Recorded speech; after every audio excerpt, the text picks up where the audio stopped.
This is a video to fix low water pressure in the shower. So the shower has a low water pressure. Take the adjustable wrench, turn it up the shower first, unscrew the shower head,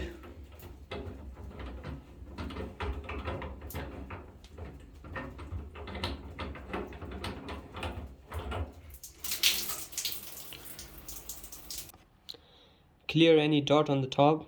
I use my toothpicks here. So flip it and clear all the holes. Use the toothpicks too. I clear all the holes already.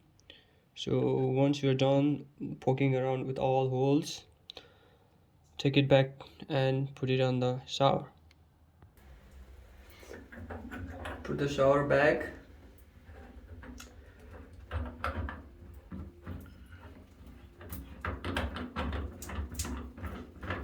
All the way in. Turn on the shower and see the change. Look at this great water pressure.